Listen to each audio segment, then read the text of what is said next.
Daniel, in your opinion then, what is the most significant thing that will come from the NEC meeting this weekend? Will a line be drawn in the sand, so to speak? Well, I think behind closed doors, perhaps some line will be drawn in the sand, and I think the ANC is severely embarrassed by the revelations. They are fighting a local election campaign only a few months away. I mean, these revelations and allegations could not come at a worse time for a party embarking already upon a very difficult election campaign. So I think that there will be internally a line drawn in the sand, but I'm not convinced that we are going to see the president recalled or censured in any public way. This may happen, as I say, in deep secret discussion, but I don't think we are going to see the end of Jacob Zuma as President of South Africa by the time the NEC ends its deliberations this weekend. Zuma may well, I think, live to fight on another day. I think his credibility has been further damaged.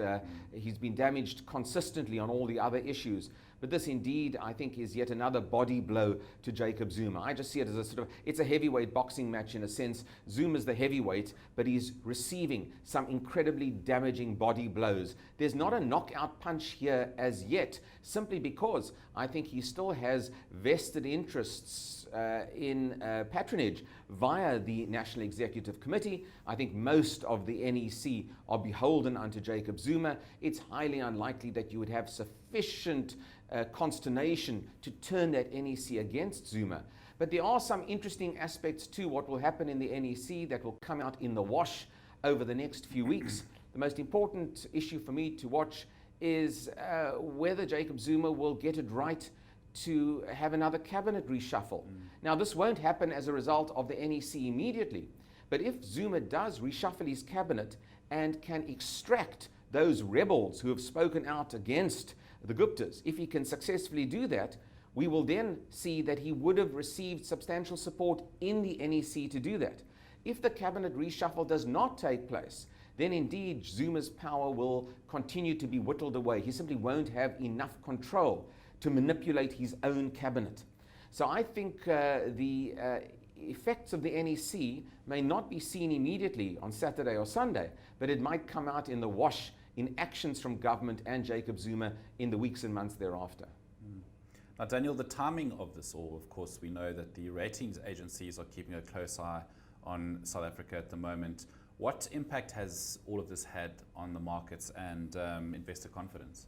Well, look, investors, I think, are clearly concerned about the domestic political scene in South Africa. The rating agencies themselves, I think, have given a series of any number of conditions as to what we need to do in order to perhaps stave off this dreaded ratings decrease. And that includes largely policy, economic policy, areas surrounding government spend, policy clarity, for example, the rejuvenation of the state-owned enterprises, cutting government debt, debt to GDP ratio management. All of those issues are the sort of sets of criteria that Moody's and others are looking for. But always bubbling under the surface is political stability and political risk.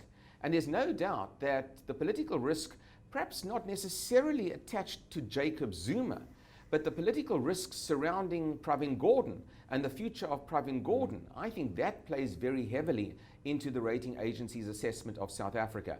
I mean, the rating agencies can get an assurance from Pravin Gordhan that we will be addressing all of our problems. But if Pravin Gordhan is no longer finance minister in 3, 4, 5 months' time, then what's it all about? So I think that's where the rating agencies are really looking to see whether the moderates, the centrists, those that are pragmatic about South Africa's problems, whether they can carry weight and in fact be the political winners.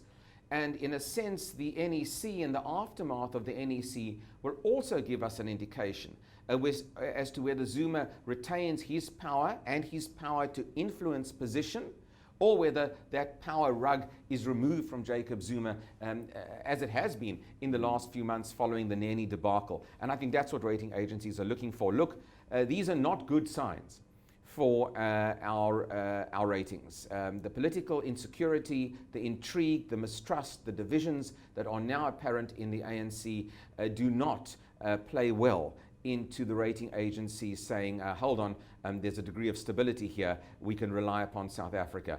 And indeed, it could very well be that political ructions scupper, in a sense, the rating agencies' debate.